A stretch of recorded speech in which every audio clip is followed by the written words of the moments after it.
Moving on to something that affects an awful lot of people, hay fever. Hay fever season is upon us. Yeah. One of the royals, well, the top royal, right at the top of the tree, perhaps can help. Yes, it's interesting, isn't it? This is the hay fever season. It's already started, and June and July is the peak season.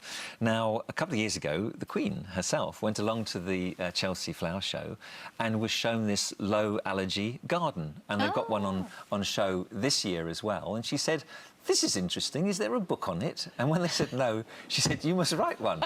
So the Royal College of Pathologists have done just that. They've written this book, the Low Allergy Gardening Book. Right. And people can look at that and find out which plants that's good. carry low pollen or are insect pollinated to put in their garden if they're hay fever sufferers. But 2016 is going to be a really bad year, they say, for hay fever sufferers. And our very own weather expert, Laura Tobin, I believe, Good Morning Britain's weather expert, is at the screen there to tell us more. Yeah, she is. Hi, Laura. Hello, Good love. morning. What can we expect then? Well, yes, it is not good news. 18 million people in the UK are affected by hay fever, and there are 3 seasons. Tree pollen we're leaving, grass we're heading into, and weed in about September time. But it is 95% of sufferers that suffer from grass pollen, and down to the fact we've had a mild spring, levels at the moment are low, much lower than they would be. But the first 2 weeks of June are when it starts to peak. So by the end of next week, moderate to high is what we're looking for. But into summer, yes, experts are saying it could be record-breaking down to the wet winter we've had.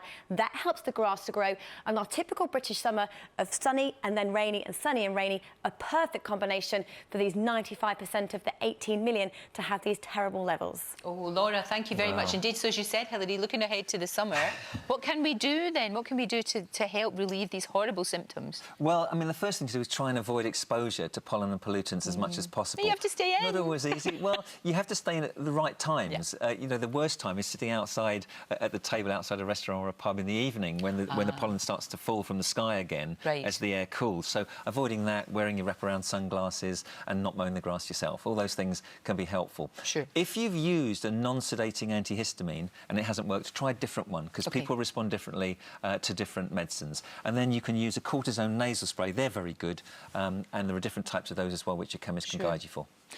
Thank you, Hilary. It's not fun, is it, when you've got that? It's it really really is. You want to take your miserable. eyeballs out and run them under the tap. They're so itchy and horrible. Yeah, absolutely. Thank you. Pleasure. Thank you very much.